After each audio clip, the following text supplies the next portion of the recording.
The steady-state economic model proposes that humans are custodians and guardians of these resources, so they ensure their availability for themselves and for future generations.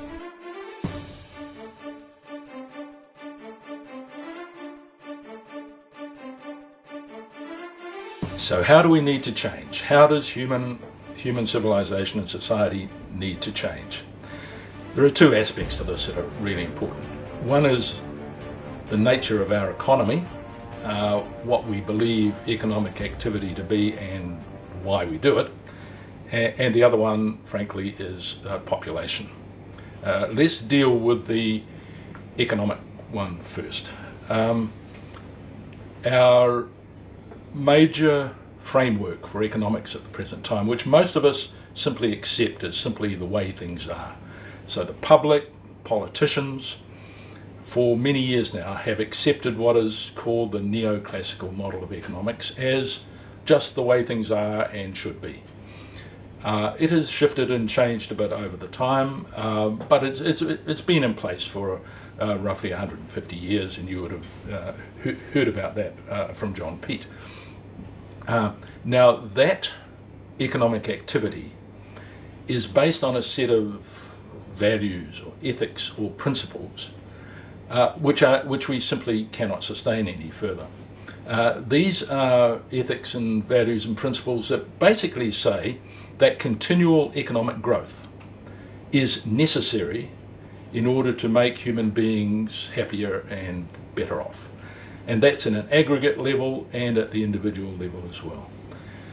It also suggests that individual self-interest is a very good thing, and this may be self-interest at the personal level, it may be self-interest at the family level, or it may be a corporation or a city or an institution, but basically it's saying the best thing to do within the society is for each of us, in whatever entity we are, to look out for ourselves as best we can.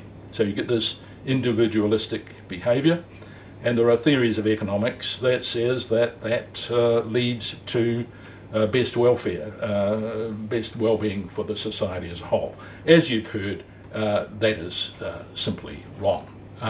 It is wrong because it's based upon the principle of growth, or leads to the principle of growth as being the source of well-being and happiness, and that cannot be sustained for the reasons that I've already been talking about. So it's basically all a nonsense, and human beings, in order to shift that, will somehow need to move themselves away from that view of the world, the one that says that more material growth is a good thing, that we're all individuals, we should compete with each other a bit, and we can all move ahead, at least in a relative way, and then we'll be better off. We have to move away from that, because that reasoning is quite false. And so we will need to move to a quite different set of ethics and values. And this will give rise to a form of economy which is called a steady state economy, which is being introduced to you by John Peet as well. The notion of a steady state economy and all of the rest of human activity that goes with it must be based on a quite different set of ethics. These are ethics that, first of all, recognise that human beings are a part of nature and are not here to exploit it. In other words, all human activity is a part of the ecosystems of the biosphere. And we want the biosphere to be stable, to be resilient, not to be destroyed, because we are a part of it. As soon as human beings have that ethic, have that reality view clearly in mind, then a lot of change can take place. We've got a long history, though, of seeing it in a different way. It's even mentioned in the Old Testament of the Bible and interpreted that human beings are here to have dominion over nature. If that's what the Bible meant, then it's wrong. What it may mean is that human beings must be very able and respectful stewards of nature. If that's what it means, then it is on the right track. In any case, that's what we need to do, which is a far cry from the way that we handle things at the moment. So it's respect for nature and recognising that we are a part of nature ourselves and all of our activities, including our economy. That's a part of nature also. And so we're a part of all the ecosystems. As soon as we see that, our behaviour will, in my view, change quite radically. As well as that, we need to move away from the idea that we are, if you like, sovereign individuals. We are not.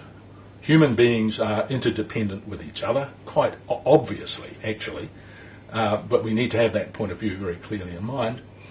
And human beings are also interdependent with all of the other living things, all of the other parts of nature. So that's the second element. And coming from that will be other values which put wheels on, provide the way of implementing those fundamental ideas. Now, this is a huge shift in values and ethics, and that simply needs to happen. There's great debate about how it can happen.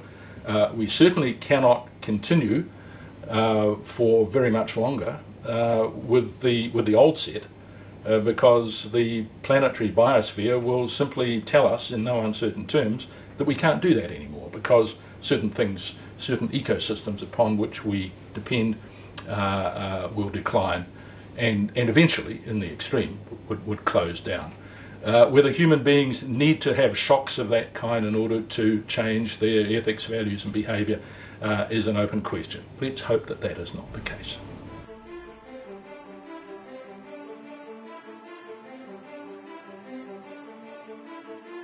Start the debate and discussion now about economic alternatives. Stop accepting that the way we live now is something we cannot change, because we can.